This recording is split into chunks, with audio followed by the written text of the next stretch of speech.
მივესალმები მას და პირველ რიგში ყველას გვაინტერესებს რა ინფორმაციას ფლობთ ბატონ ირაკლი თბილისში საქართველოში ამ ძალოვან სისტემაში სხვადასხვა სამინისტროში საკადრო გადაწყვეტილებების წინაპირობებზე რა გახდა თქვენი ინფორმაციით ამ ყველაფრის მიზეზი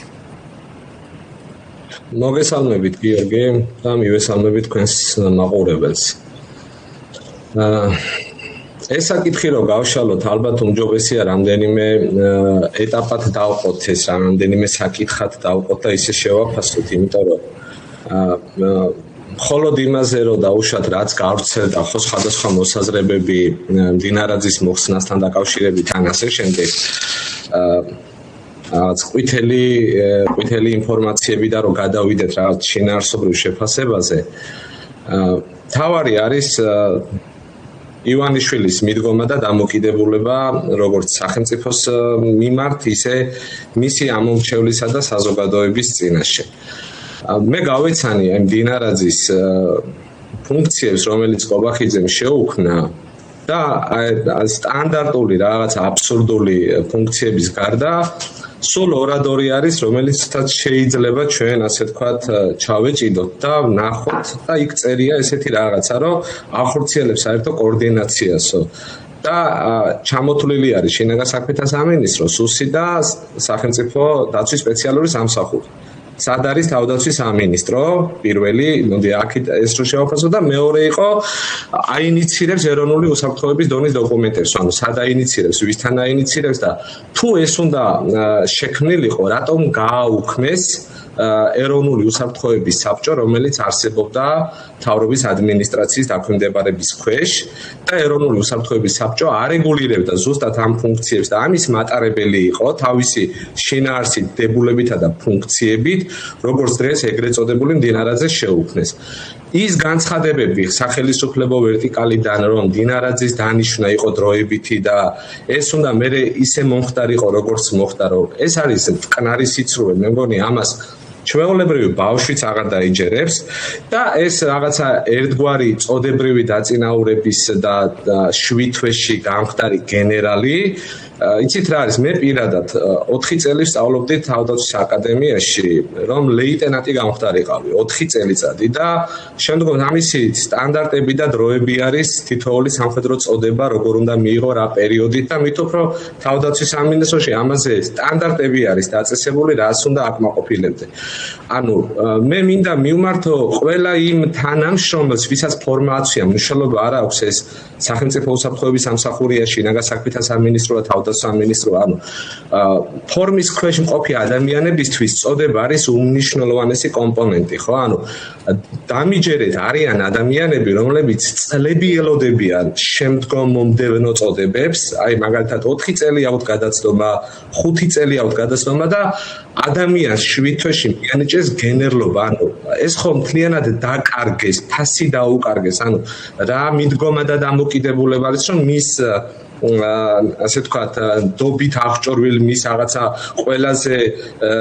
ყველა დავალების უსიტყვოდ შემსრულებელს ყველაფერი ეკუთვნის და ყველაზე მნიშვნელოვანი ხო ანუ რაც თქვენ კითხვა დასვით იმას ახლა ბოლოს უპასუხებ ანუ სხვადასხვა ინფორმაციები არის გავრცელებული და ანუ ყველაზე მე რაც მოგსანდო ეს არის რომ ვერა ივანიშვილის დავალებით იქნა ყობახის მდინარაძე მოხსნილი ეს კიდევ უფრო მამძიმებს სიტუაციას ქვეყანაში იმიტომ რომ მეორე მხრივ ჩვენ ხომ უნდა შევხედოთ ინსტიტუციურ განვითარებას ქვეყანაში თუნდაც გავყვეთ ქართული ოცნების ლოგიკას ბატონ ირაკლი მოდით სანამ აი ამ ნაწილს კომენტარისას თქვენსაც გააგრძელებთ შევჩერდეთ იმ მონაკვეთზე სადაც თქვენ ამბობთ რომ თქვენი ინფორმაციით ამ საკადრო გადაწყვეტილების მომწიფებაში ვერა ივანიშვილი ჩაერია ასე ვთქვათ.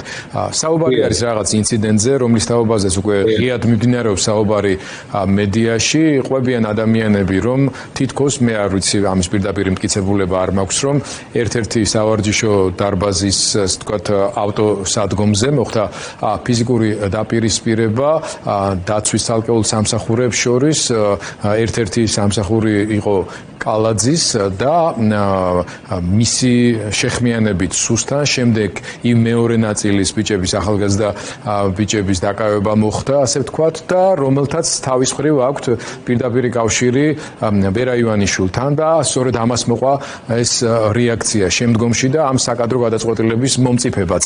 არ ვიცი, თქვენ თავად სისტემიდან გააქვთ ასეთი ტიპის ინციდენტთან დაკავშირებით რაიმე კონკრეტული ინფორმაციები, რამდენად სანდოა ეს ინფორმაცია? გიორგი, საქართველოს პირველი ჯერ ერთი პატარა ქვეყანა არის და ზოგადად ვერაფერს ვერ დამალავ, იმიტომ რომ, რა ვიცი, ელემენტარული რაღაცებიც კი ზედაპირზე ტივტივებს. შესაბამისად, აქვთ ინფორმაცია, რა თქმა უნდა, ეს ფაქტი მდინარაძის მოხსნის და მდინარაძის მოხსნა რომ არანაირი გეგმის ნაწილი არ ყოფილა, ან მდინარაძის მოხსნა საპარლამენტო უმრავლესობის გაძლიერების არანაირი მიზეზი არ იყო, ყველა მიცით.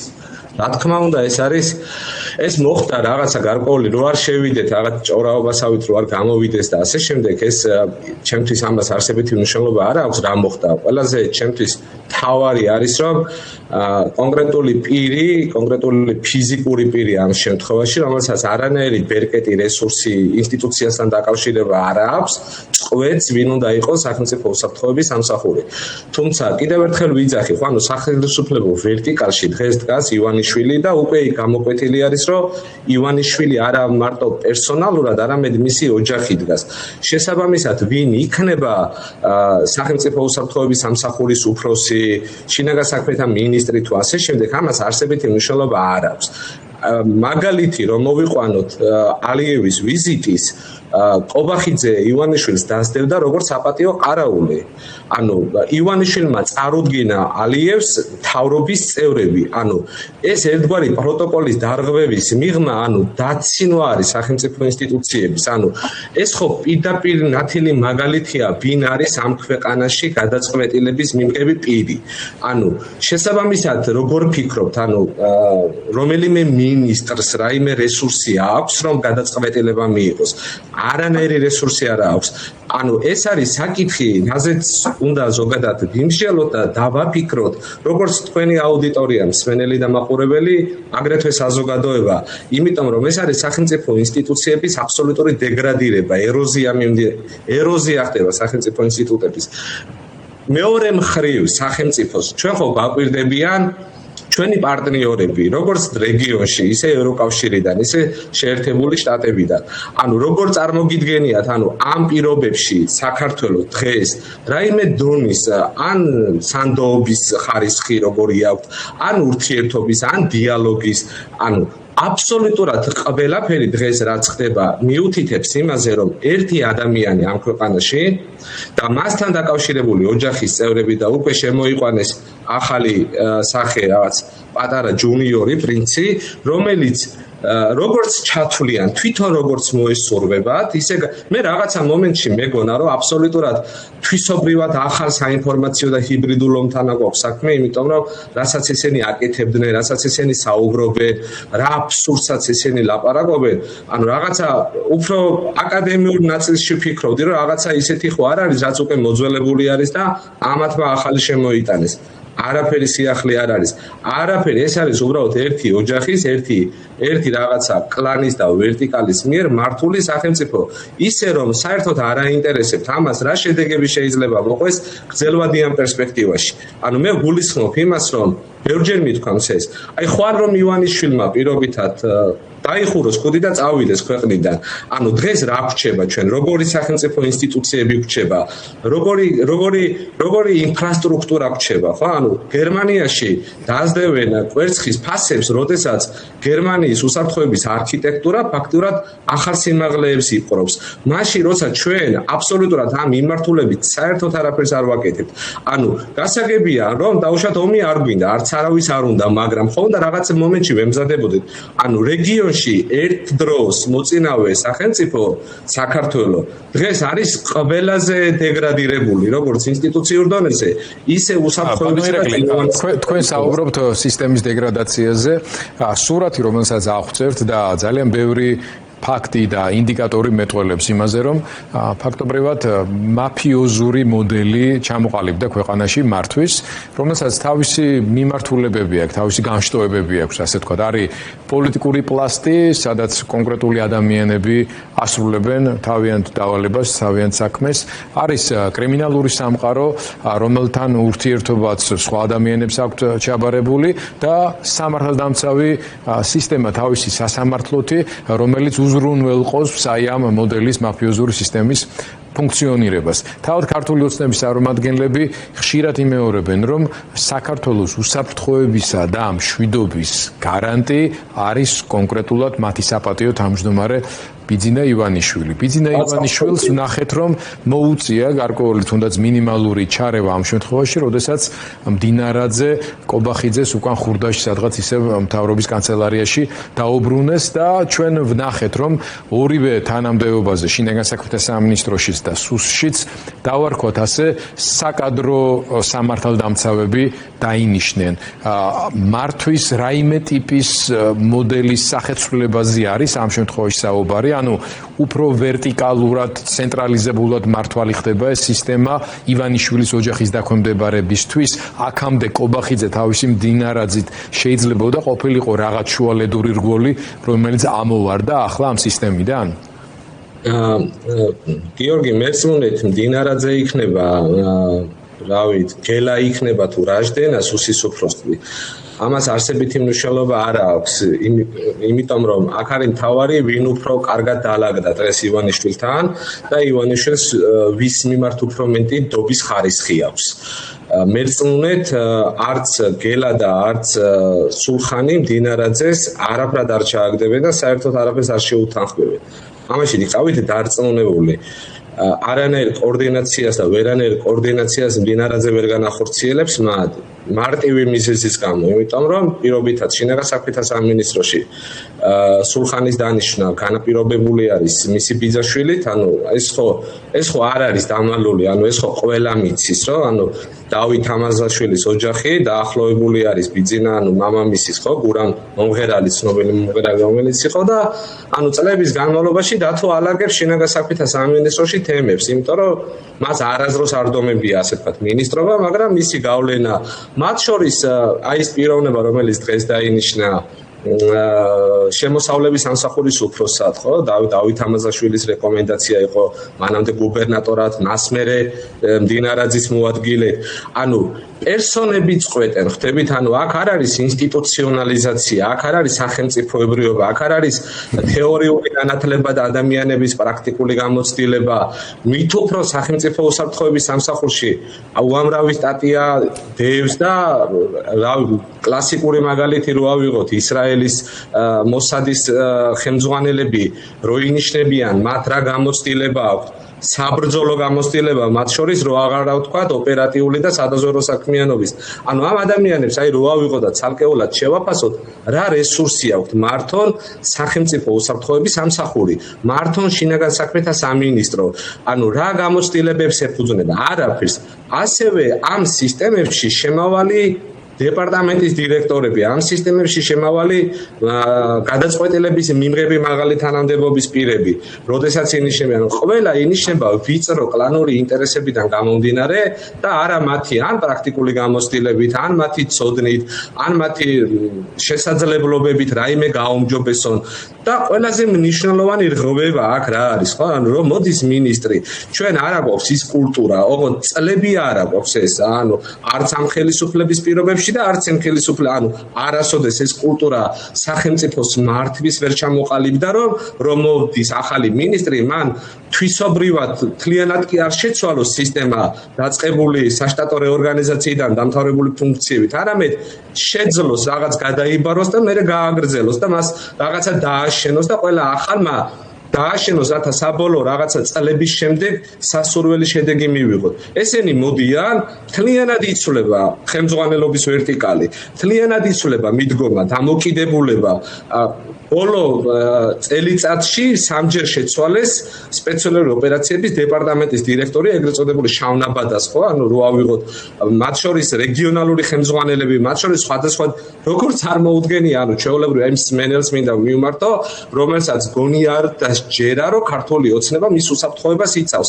ან აქვს ქართულ ოცნებას იმისი რესურსი, რომ დაიცვას მისი უსაფრთხოება.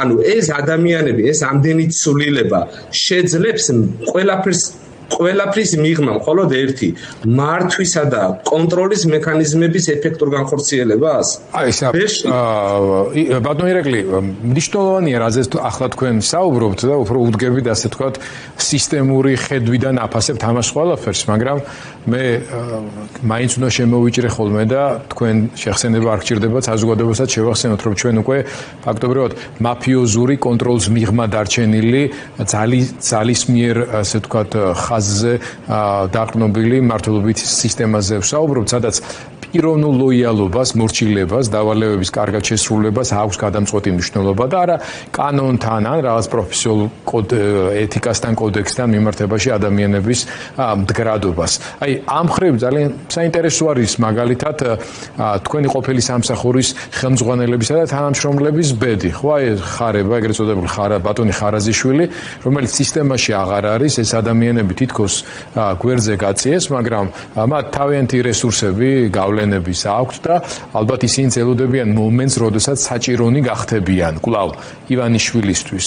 თავად ივანიშვილს აქვს ეს მომენტი, რომ შეიძლება ხარებას ნაირები კიდევ დაჭირდეს, თუ აი ამ ახალ სისტემას, რომელიც თუნდაც გედედეს სახით ჩამოყალიბდა ჯერ ახალი ხელმძღვანელის, ახლა კიდევ ახალი პიროვნება დაინიშნა, გვარების დამახსოვრებას ვერ ვასწრებთ ხოლმე, ბატონი ბაადურ შენგელია, რომელიც გედედეს ახალი ხელმძღვანელია.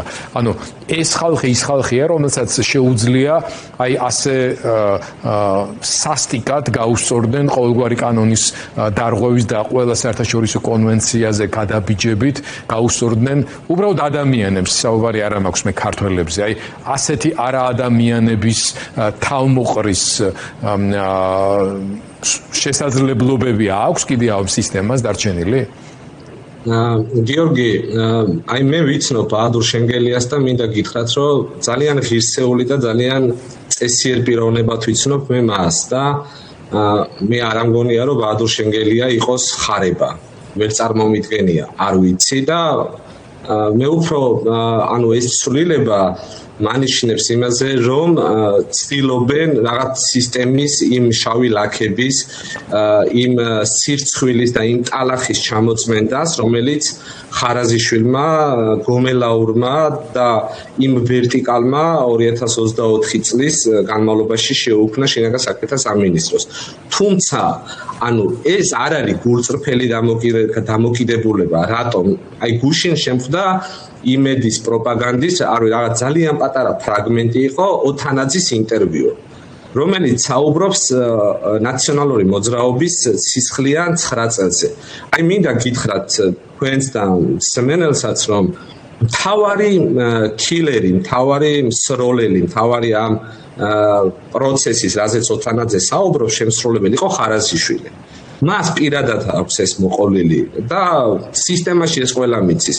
როგორ იმალებოდა მიკროავტობუსის უკან, რა იარაღით იმალებოდა, როგორ ესროლა, რამდენჯერ ესროლა და ამაზე პროკურატურაში ხარაზიშვილზე თაროებზე შემოდებული საქმეები. ანუ თუ მიდგომა და დამოკიდებულება პირობითად აქვთ ისეთი, რომ თვისობრივად უნდა გააუმჯობესონ, ან ბოდიში მოიხადონ, ან საზოგადოებას ესაუბრონ, აი იმ პერიოდში, ანუ გამოდის ყობახიძე ერთხელ იძახის, რომ კი რაღაც გადაცდომები იყო და ამაზე ჩვენ გამოძიებას დავიწყებთ. მეორე ეთყობა დატუქსა ივანიშვილმა, იმიტომ რომ ეს როგორ ანუ ამაზე ბევრჯერ მაქვს მე ნათქვამი. ეს არ არის არც ხარაზიშვილის თავში მოხარშული და არც ყობახიძის თავში მოხარშული. ეს არის პირადად ივანიშვილის და ივანიშვილის ოჯახის მიერ გაცემული ბრძანებები, რაც 2024 წელს მოხდა. შესაბამისად, ანუ ესენი არიან უბრალოდ შემსრულებლები და ის ინიშნებია. ცხადია, რომ შემსრულებლები არიან, მაგრამ ჩემი კითხვის არსის დააკვირდი რა შემდგომარეობს, ანუ ხარებასნაირები აღარ ჭირდება? თუ აღარ არ ჭირდება, აქ ორი ვერსია არის, რომ ან მათი შემცვლელები იპოვა და ის ელის ვითარების გაუარესებას და ამ სიტუაციისთვის სხვა სახეებით იგივე ამოცანების შემსრულებელი ადამიანები მონახა ან გაწვრთნა, ან მეორე ვარიანტია, რომ იმდენად სტაბილურად მიაჩნია სიტუაციაზე კონტროლის თვალსაზრისით თავისი მდგომარეობა და ხელისუფლების, რომ საერთოდ არანაირ გართულებებს არ ელის, რომლისთვისაც ასეთი ტიპის რეაქციები, ასე ვთქვათ, უხეში ბრუტალური შემაკავებელი ძალები და რგოლები შეიძლება ჭირდებოდეს, რომელსაც წარმოადგენდა ხარაზიშვილი ხარება მთელი თავისი აი ამ ინსტიტუციური, ასე ვთქვათ, ბანდით. მესმის, რასაც იძახით. აი ეს რამოდენიმე საათის წინ ვესაუბრე ჩემს მეგობარს და მან მითხრა ზუსტად, რომ სისტემაში ძალიან აქტიურად საუბრობენ ოქტომბერში საპარლამენტო არჩევნებთან დაკავშირებით. შესაბამისად, მოლოდინი, რომ აქციები იყოს იმ მასშტაბის, რა მასშტაბისაც არსებობდა 2024 წლის ნოემბრიდან მოყოლებული, არ ელოდებიან და ხარაზიშვილი პერსონა შინაგან საქმეთა სამინისტროში აღარ ჭირდება, თუმცა ის თავის დაჯგუფებასთან ერთად გადანაწილებული არის სხვადასხვა სტრუქტურებში. მათ შორის ზოგადად კერძო ორგანიზაციების სამსახურებში ჩვენს ხელთ არსებული ინფორმაციით. დიახ, ანუ ესენი ჩათვალეთ არიან ნებისმიერი დროს, რო გაუткაცუნებენ ტიტუშკების კარგად მობილიზებული, კარგად მომზადებული, გამოცდილი რაზმები, რომლებიც ნებისმიერ ბინძურ დავალებას შეასრულებენ. და ანუ მოლოდინი ამათი არის ეხლა არ ვიცი მე ამაზე თავს ვერ დავდებ, მაგრამ სისტემიდან ესე რადგანაც იძახიან ჯერა, რომ ოქტომბერში არჩევნებს ელოდება და აპირებს ივანიშვილი და ეს კობახიძის აი ეს რაღაც ახალი ბრუტალური თანამდებობა, რომელიც შეუქმნებს, იქნება მხოლოდ არჩევნებისთვის გამოყენებული, იმიტომ რომ 2024 წლის არჩევნებში ძალიან აქტიურად იქნა გამოყენებული ძალოვანი სტრუქტურები და ყველაზე დიდი წვლილი და როლი იმ შედეგების, რაც ქართულმა ოცნებამ დაიწერა, იყო ზუსტად ძალოვანი სტრუქტურების ჩართულობა საარჩევნო პროცესებში. შესაბამისად, ამას გამოიყენებენ. ამიტომ იცვლება ეს მიდგომა და ეს დამოკიდებულება, იმიტომ რომ ხარაზიშვილი არის აბსოლუტურად უინტელექტო პიროვნება, მას არ აქვს არანაირი აზროვნება და მას არ აქვს რესურსი რაიმე გააკეთოს, მან შეასრულა კონკრეტული დავალება და გადაიყვანეს ეხლა იგივე ხელფასით, ანუ წარმოიდგინე, მანქანაც კი წაიყვანა განსაკუთრებულ დავალება და დეპარტამენტიდან რო წავიდა, სამსახურებრივი მანქანა წაიყვანა და ის ხელფასი შეინარჩუნა, რაც მანამდე ჰქონდა. ანუ რო იძახიან, რომ ხალხი მიდის და მოიშორეს, ანუ ეს არასწორი მიდგომა არის, არავის არ იშორებენ.